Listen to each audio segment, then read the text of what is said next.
Hey everyone, and welcome back to another Warcraft video. Well, first, happy 9.0 week. The weight of BFA is almost off our shoulders, and soon we're going to be able to start on a fresh enough adventure, which is pretty exciting. But that said, right now we're still firmly in the Shadowlands waiting room, about for the next month or so. But thankfully, it's a fairly nice waiting room to be in. We've a lot of— Oh my god. Yo, he's pimped out, man. He's ready to go. Changes to go over in today's video, and first, here's a change that we believe you should make. Hit up dashlane.com/Bellular today. Dude, he's just getting right into it. Like, there's no foreplay with this video. There's no, segue into the fucking ad. There's just fucking boom. There's the ad. You're gonna love it. Get 10% off and instantly up your internet game. He's going Dashlane raw. is my password manager of choice, and basically it generates high security passwords for each and every site that you use, and then it also— I do this exact same thing, but the way I do it is by rolling my forehead on the keyboard.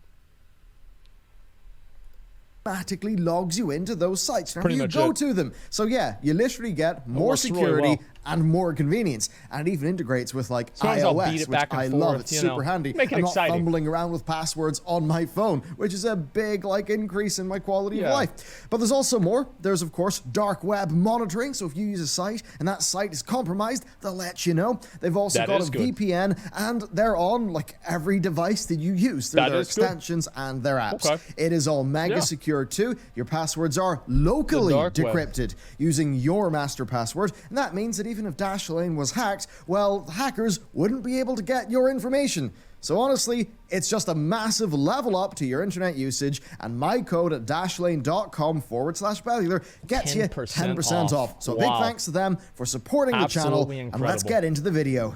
Amazing. Class gameplay is the Amazing. interface through which we experience, well, most of the game's content. That means it's pretty important. So, Yeah, it what's does. actually changing? Well, at a glance, most classes, I would say, are actually getting improvements, and it should be fun to check out. For basically everyone, I would say there so. is utility unpruning. So that means— Well, you're getting way more shit back in the game. Like, you were getting way more back, and that is amazing. rogue I'm poisons, very happy about warlock, that. curses, paladin, auras, Awesome. and a whole lot more.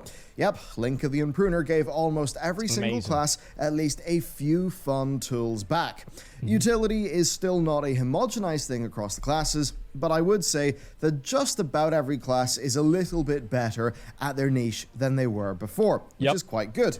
Then next, Frost DKs, Fury Warriors, and Windwalker Monks What are we got an getting? old favorite back. Frost DKs can now hit like trucks with two-handers, and Fury Oh, Warriors can yeah. get extra damage and a bit more movement speed by making that trade-off to have dual-wielded one-handers. That's if you're a loser with a small dick.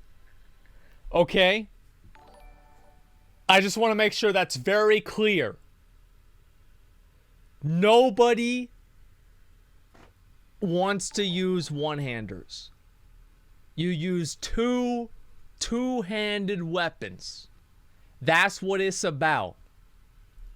Then, Windwalkers, well, they Yep. finally realized that they don't use their weapons anyway, and now they've remembered they can actually put a two-hander on their back, so that's quite Yeah. good. Wow. Next, Amazing. though, there's something that's fantastic for everyone, and that is the great un-GCD changing. So, the Yeah, they need to do that. Like, I don't know why this has taken so long. Nobody fucking wanted this in all of BFA. Why does it take a whole expansion for Blizzard to realize the players actually knew what they wanted?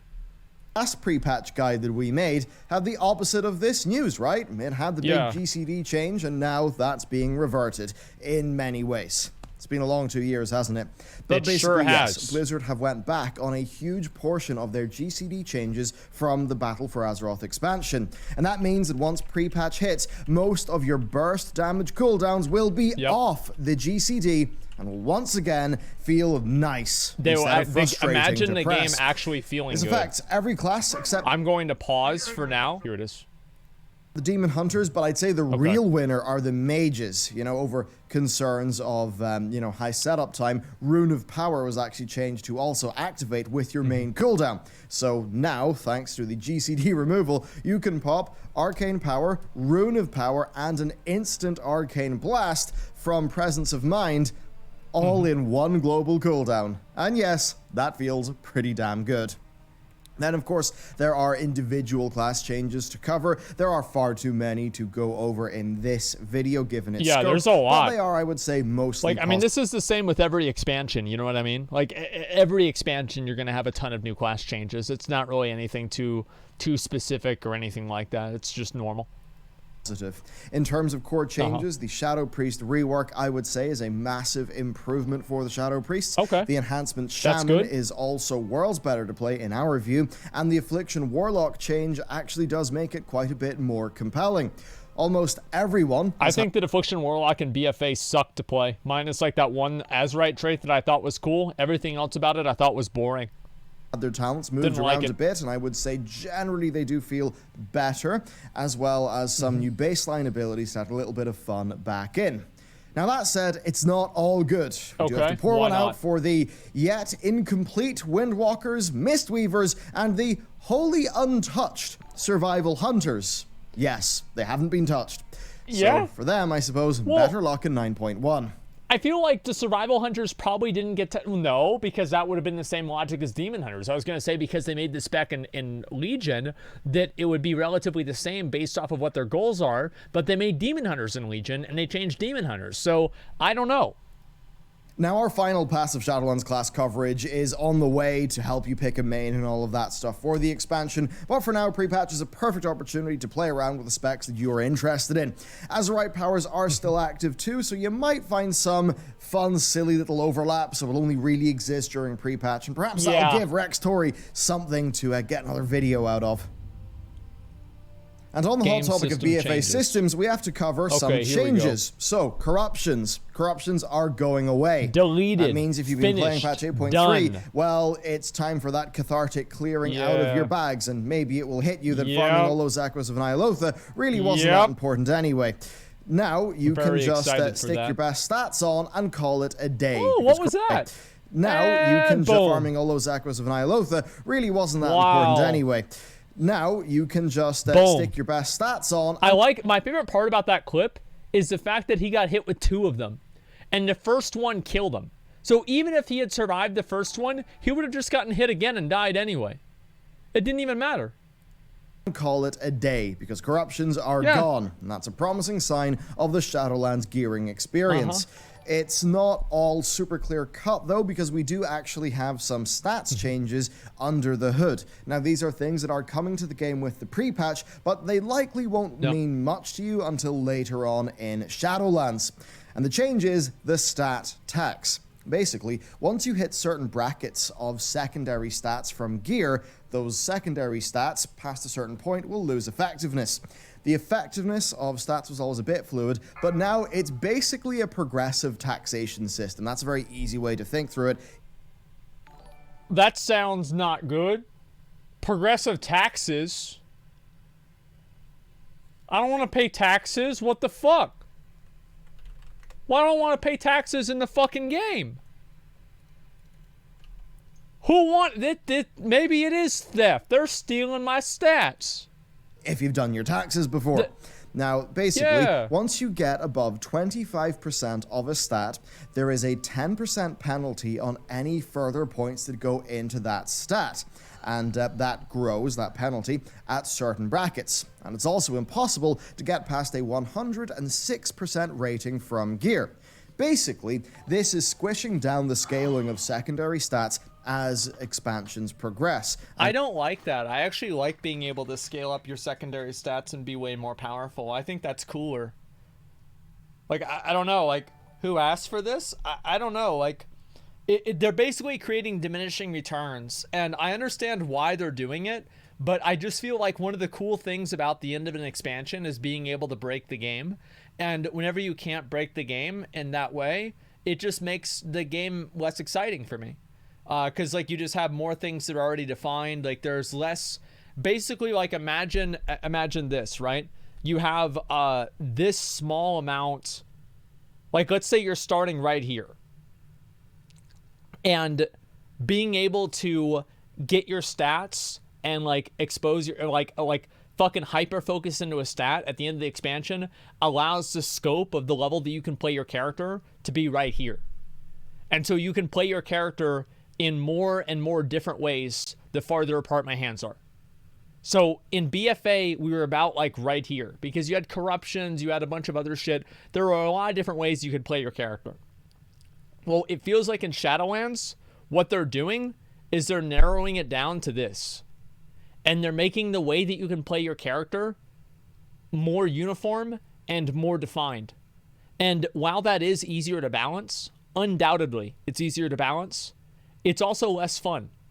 And I think that one of the reasons why a lot of people got bored with BFA is that in Legion, I feel you had this much customization. And BFA, you had this much customization. And so in BFA, you didn't have the same growth and the same change in the way you played your character from like patch to patch in the same way you did in Legion, because you didn't have the different like specs that are becoming more and more powerful, the different legendaries, the different tier sets, and you just had so many other factors in Legion that made it more dynamic. And so they're basically forcing players into a certain type of optimization, and that way they have like a uniform experience that every player is going through. I don't like it. You know, you stacked one stat. How is that diversity? Because you choose what stat you stack. So like, for example, if you want to choose what stat you're going to stack, the sim chose for you that you pick the meta one. So if your logic is that you pick the meta one and the decision is always going to be based off of the meta, then this would be no different, because there's obviously going to still be an effective best in slot list where you maximize the stats that you want to the most and the highest degree while you're counterbalancing the diminishing returns. So you're still going to have, like, this is the exact same thing. You don't replace one best in slot list with another best in slot list and think that it's better. At least this best in slot list that we used to have was more fun. That's the only thing I'm really trying to say, is it changes the way that you play your character. Like, for example, the way that a character plays at the beginning of the expansion should be different than the way it plays at the end. It's another move to essentially push item level and primary stats over secondary stats, which is something that will simplify gearing quite a bit. Or at least it will in theory, because hey, secondary stat scaling is something that's been a bit wacky for a long time, and we'll just need to wait and see. But to quickly explain this to you, here is a simple line chart that shows you the effect of this rather quickly. So if you take a look at that, you'll basically understand how this is working. And overall, I would say to you that this will not have a massive impact until we get into the later patches of Shadowlands. And even at that point, I'd say the average player probably won't think about it much or notice it much. But certainly, if you are the type of spec that traditionally has went massively into stacking a single secondary stat on live, then perhaps things might actually change for you. Yeah, it makes it less fun. In Moving my on from opinion, I think stats, it makes then, it less let's fun. actually take a look at what numbers are going to look and feel like once you log in. Okay. The answer is pretty simple. They'll be a hell of a lot smaller, and that is thanks to the squish. A character with 460,000 And I think that's great. I'm very happy they're doing this. health on live has 18,000 on the pre. 460? So I'm going to have like 20k health. Holy shit. Patch PTR. Abilities that were dealing 8k and 15k now deal 750 damage or 400 damage. Basically, you'll log in and your health and damage will be about 4 to 5% of what they used to be. Wow. And also, you'll be level 50, not level 120. The level squish has been, well, a long time coming, and level 60 is the new Shadowlands max level, and levels have basically been squished to make it all make a little bit more sense. Yeah. Really, each level feels a bit more valuable when you're leveling up, when there's a smaller number of them, and that's kind of like a little psychological thing. And also, in our view, this gives you a bit of a cleaner view of the game when you're actually playing. Personally, I'll say, I think it's a lot nicer to have those more quick readable numbers than a big spectacle of, you know, 6 and 7 digit figures I flying totally about on your screen. So there's that, the level squish and the number and stat squish. But there's also the fact that, well, item levels are squished too, but also that leveling will be significantly faster thanks to the whole time walking campaign that is going on. But of course, that is something you can check out with our leveling guide, which will be giving you what we think is the fastest and most accessible way to get new characters up fast. And for a quick TLDR, you can level up to 50 with any expansion that you want to, and Blizzard have just implemented scaling across the whole world. And yeah, you can jump into a Legion dungeon at level 10. That is pretty weird. I do think that it's a good idea. I do think the stat squish is a good thing. I think that honestly, it might not have gone far enough, because what I keep seeing happening is that it goes down to Wrath numbers and then the expansion takes it back up to Mists of Pandaria. Like, that's what it's happened like 2 times before. And I don't want to see this happen again. So I think they should take it down a little bit lower. And it's like, at this point, like, it doesn't really matter a whole lot. It's just about kind of advancing past that. I prefer a classic on TBC numbers. Yeah, exactly. I do too. Might feel a bit bizarre, but there's nothing stopping you. Let's talk about things to do. We've covered thus far most of the system changes that separate 9.0 from 8.3. Yeah. So that leaves us with a question. Where are the things to do? What do we do? What new or revamped activities will there be to actually pass the time until Shadowlands? Well, sadly, you will have heard of the Scourge invasion, but that is in the coming weeks, so that is ruled out for now. But there is still enough to keep you occupied for a while, so don't fret. Customization is a pretty obvious one to start off with, and I think that's great. Like, I'm very happy about the customization options, and I think it just makes the game better. Like, I can't find a reason to be upset about customization. This seems just like an overall positive, and there's nothing that's really bad about it. Most of us will be going to the barber once pre-patch actually hits, and that's because there's a huge wealth of customization added for non-allied races, so it is worth checking out all the new things you can do on your character. You know, new hairstyles, new colors, new facial hair, eyebrows, face shapes, new accessories, new makeup. There's a lot. It's a whole customization renaissance, basically. I mean, Worgans can customize their human and Worgen forms independently, and Druids can pick up whatever I don't know why they didn't have that before. I guess it just, like, wasn't technically available. But yeah, I don't know why they didn't do that. They want from the barber for each of their shapeshifts, and that even includes Fandral Staghelm's Firecat form. And by the way, if you want that, then a thing you can do is start farming that boss in the Firelands raid. And of course, also your artifact appearances. That'll be a thing that you really want to do if you're a druid, so you get those options. Then you can also pay to change your character's gender at the barber. And I'll say this: how about Blizzard letting us pay gold for what used to be a paid service, that's definitely quite refreshing. And hopefully this is the sort of thing that continues to expand, because honestly, this is incredible news for so many players. Yeah, I think that's fine too. All of that's okay. Pay to change gender. Yeah, I don't know. Like, to me, there's like elements of like things that Blizzard does are like kind of like SJW, but like I don't think this is one of them. The paying to change your gender seems fine to me, even though it is kind of a little bit jarring. If it was up to me, I would have never made that an option. Like, I would have never made that an option.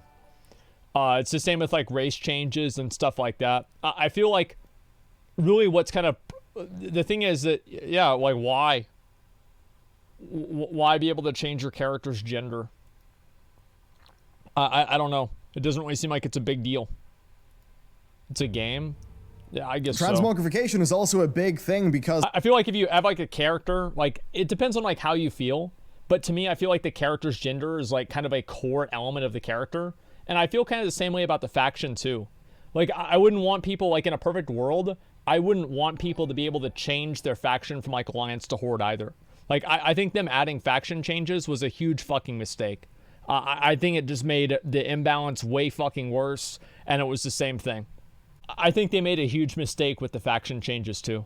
Like, being able to like change your character in like a way that I feel like, I guess, like removes you from like what it originally was, is like, I don't know. In line with all these customization like changes, the faction changes is the main one bit. for me So personally. artifacts like the gender thing, like who gives a fuck, right? But like the faction change actually affects the game, and that's what I was definitely concerned about whenever they did that. It just felt like at this point you could just like pay to change anything. Like, if you can change your faction, why couldn't you just pay to change your class? Like, in my mind, that's kind of the that's like the logic that I looked at. Now more moggable in a just a far more robust way across like, well, I guess hands and also across specs. So basically you can have individual artifact appearances on each hand, and that does mean if you're a Fury Warrior, you can dual wield the Prot Paladin flails. It's not as cool as you think it is. Like, it's really not. I know it sounds cool, but it's really not. Cool. Shamans can use, say, 2 elemental appearances of Doomhammer. Rat Paladins can use the Silver Hand Mace to smack down their enemies. It is some cool stuff. Awesome. So yeah, it is definitely worth playing around to see what nice setups you can get going. Oh yeah, the next is Exiles Reach, which of course is the new leveling place for new characters to go. Something we recommend doing because it's a little bit of fun. It's something new, but also while of course the usual slew of transmog activities are available, like doing old raids and unlocking your legion stuff, there is a new one opening up. It's the new player experience, and basically it offers a couple of really clean weapon appearances for completion. So if you like having kind of less gaudy sorts of weapons, you know, you want weapons with a more simplistic sort of appearance to them. You know, there aren't shiny glowing light things. Yeah, I think this is awesome. But you also don't want to have a weapon model from the early 2000s. Right. Then you've got to hit up Exiles Reach. Dude, the Lordaeron shield is so fucking good, dude. A weapon model from the early 2000s. Then look at that Lordaeron shield. That is the cleanest shit in the game, dude. I love these new models. I think they're amazing. You've got to hit up the Exiles Scarlet Reach. Crusade one is it's cool also too. a pretty fun little experience first time too, especially if you explore it for the chests, the extra quests, and the rares. It's very much a modern Warcraft experience, a small mystery, some nice characters, and just generally well-paced questing. It's good. It's even got a little bit of that classic vibe, as each class has actually got a unique quest to do to unlock one of their abilities. I definitely recommend giving it a go, and certainly if you've got friends who want to try the game for the first time, Exiles Reach really does let them do that pretty well. Yeah. Allied races are a big thing, so if you've been out of the game for a while, or you've never been a fan of grinding up reps, then you can get access to Allied races now. This is the time to do it. The rep requirement has been removed, right? You don't need Exalted Reputation. All you need to do is do the race-specific quest line to unlock them.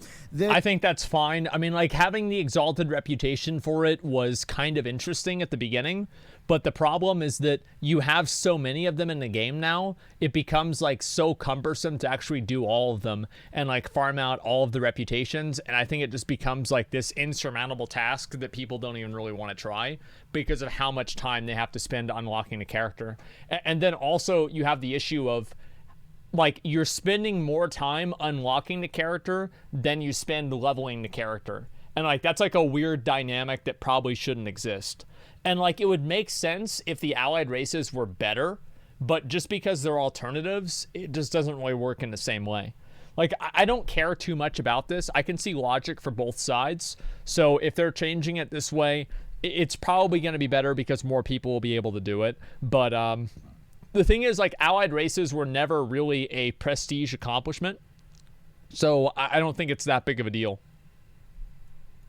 This will basically help those Alliance mains who maybe want to play a Volpera on the side and haven't done the rep.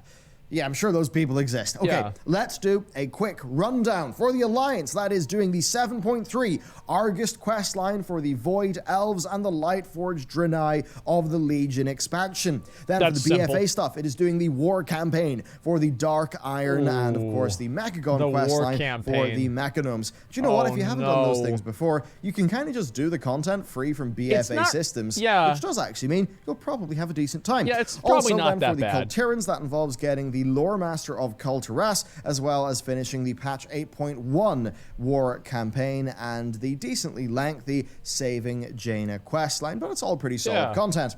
Then over on the Horde side, there is the zone-appropriate quests for the Nightborn and the High Mountain from Legion. I thought the Nightborn questline was the best, personally. I think that was the coolest one overall. Content then, of course, nets you the Maghar Orcs for finishing the War campaign and the Volpera from doing the Vol'dun quests. The Zandalari, then, like their Kultiran counterparts, do require you to do the patch 8.1 war campaign, all of Zandalar's quests for Lore Master, and then seeing, of course, the Awakening of Mithrax in the Bloodgate questline. But do all that stuff and you can get your allied races, and certainly if you haven't played since BFA, or before BFA, maybe since Legion, you got put off by BFA around the start, then there's a lot of content for you to do here. Yeah, that's great. Next up, mounts. So while this is not... I feel like, yeah, a lot of people probably don't want to fucking farm out. They don't want to farm out the rep, so they just don't do it. The issue is that, like, the rep isn't fun to farm. I think that's another big thing. I was, like, just thinking about this. Like, doing the rep is not really doing a rep grind. You're just doing world quests.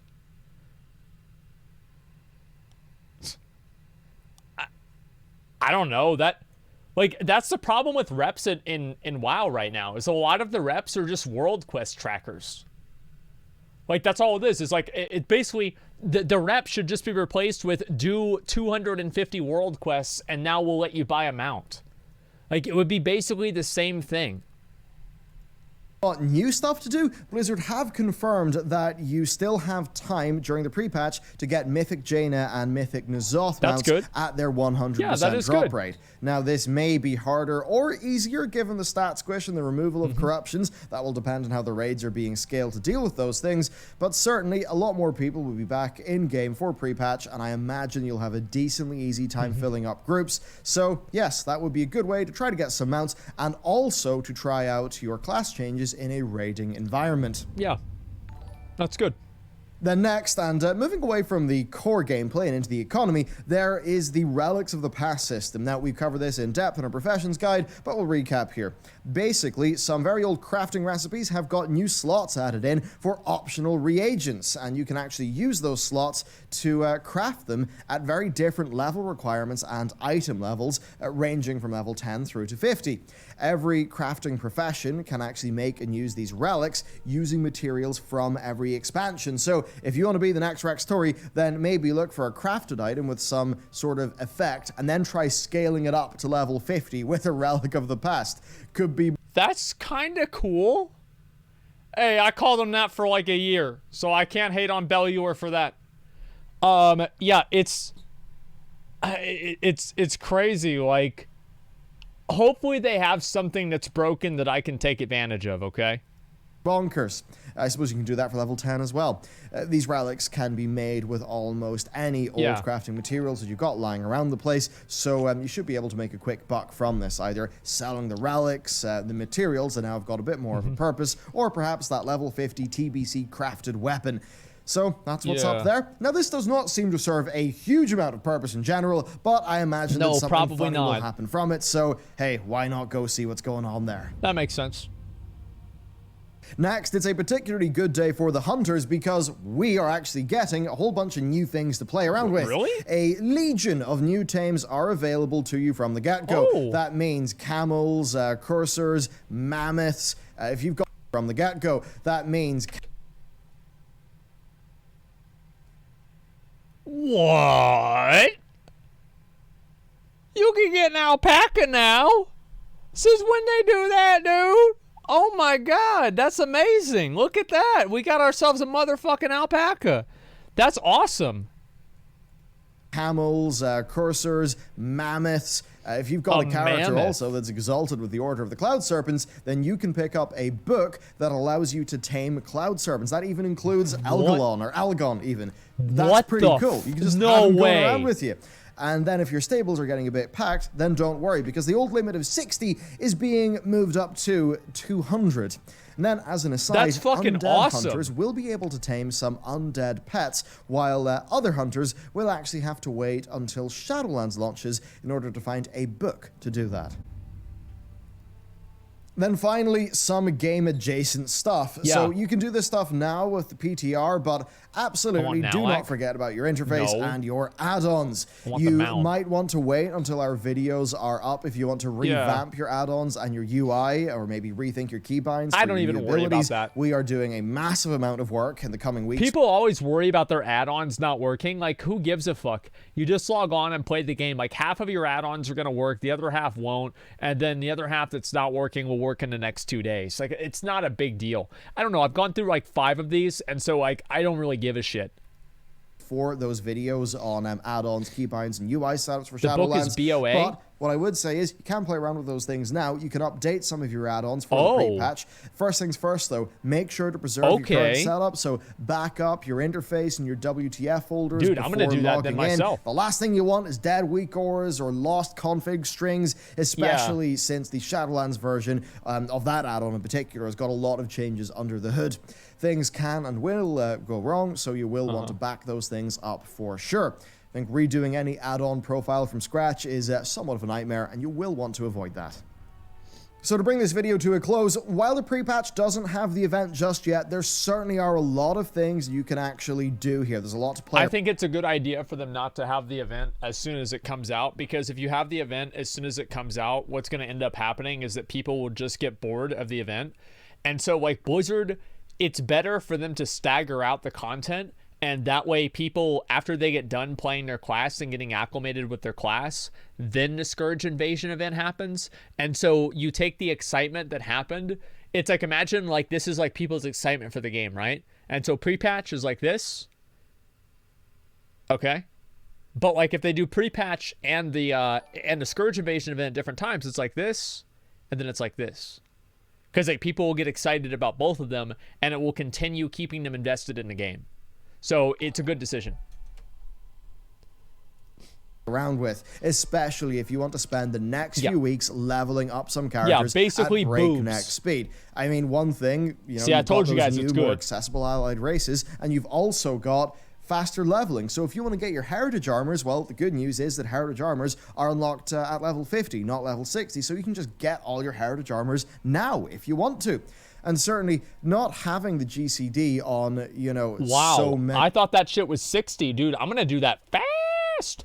Oh my God. So you just level fast as a motherfucker, and then you're done. I only need 1.5 more characters. Like I'm halfway done with my Volpira, and then all I need to do after that is my Zandalari Troll, and I have every allied race leveled up. Of your cooldowns. Damn, dude. That does just mean that a whole bunch of the classes and specs just feel so much better to play in day-to-day life. That's definitely an improvement. That relief that comes in from not having to think about corruption gear again. That's really good. So, it sure I'll leave you with a bit of a question. What are you looking forward to with pre-patch? What are you going to be doing with it? And of course, if you want to level up your internet game, then check out Dashlane, today's sponsor, in the link in the description below. That is it for me. Have fun with pre-patch, and I will see you next time. Okay. Makes sense.